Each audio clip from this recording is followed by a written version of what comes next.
Welcome to Charts Today. My name's David Linton, and today's edition for Thursday, the 30th of July, comes to you from London. And we start by looking at the dollar. It has just ticked up a little bit this morning, but we have had a very bad week for the dollar, and we are, of course, seeing two-year lows, so that is significant.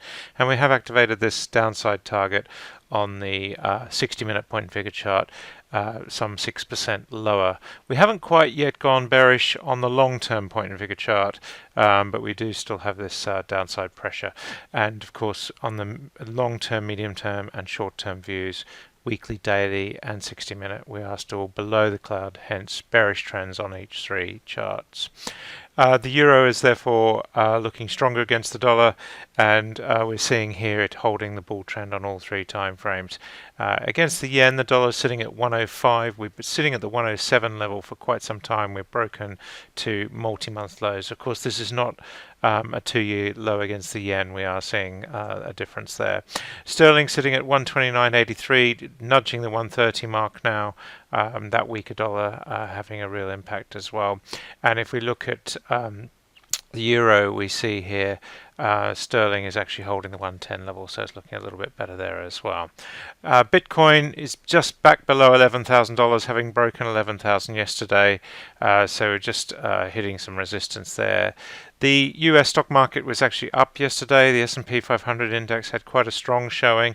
We've not managed to break last week's highs, so that is significant. And of course, we still haven't made a new all-time high on the S&P 500 index, so some work to do there. The Nasdaq has been stronger, of course, tech leading to new all-time highs, and we are expecting quite a lot of tech reporting today, so it will be interesting to see how the market takes those results. The Dow Jones is up 0.6% yesterday, but more importantly, the futures this morning, the S&P future down about 1%, and the Nasdaq E-mini just over 1% down. So it does look like we will open lower today, and we have seen a tick up in the VIX volatility as well. That's up 7% today. So not yet into a short-term or medium-term bull trend, but we are at still twice the volatility levels that we saw at the start of the year. So we do need to just be aware of that. The FTSE future in the UK down 1.5% this morning, and the DAX is down 2%. So we are seeing some quite big declines in sentiment in Europe this morning, and the CAC Caron not down by as much, down 0.75%, but still bearish on the short term. The Japanese market was down 0.2% overnight, and much the same falls in Hong Kong as well. Still bearish on this chart on all time frames. The medium term has tried to turn bearish, but the long term picture is still one of bearishness. Chinese stocks were down slightly. They're holding on to the gains that we saw earlier this month, so it's still looking okay there. And the Indian market was down quite substantially as well, down 0.5% overnight. The Aussie market actually ticked up 0.75%, so looking a little bit better there. Gold has been the big story this week, of course, making new all-time highs, smashing that 2011 high of $1,920. We are on the verge of hitting the $2,000 level, and we saw some resistance yesterday just around this 1980 mark. But we do have targets, of course, much higher than that. So gold is still looking very strong. And silver has hit resistance at $25. That's really, it got as far as 26, so that's the area where we see some resistance.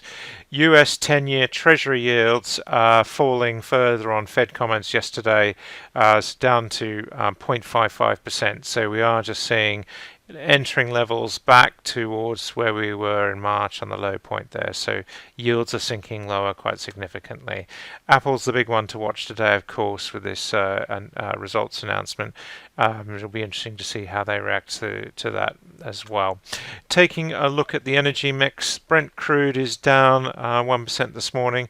We did just slightly get into bullish territory yesterday on the 60-minute chart, but we are seeing again just a resurgence back. So very range bound in these low 40s, and it looks like $40 for WTI is really the new normal. So we are again just short-term bearish there. US nat gas actually did jump yesterday. Storage numbers eagerly awaited today.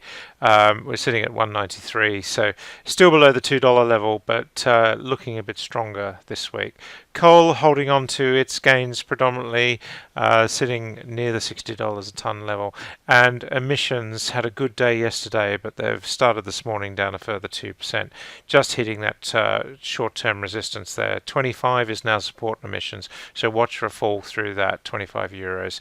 Looking at European gas, MBP down 2% this morning, just struggling to recover. TTF front month Dutch gas is actually holding above the €5 mark, so we are short term looking better, but the long term recovery is still taking its time. And winter gas, we're sitting at 11.20, so again, just work to do to get back above the cloud there.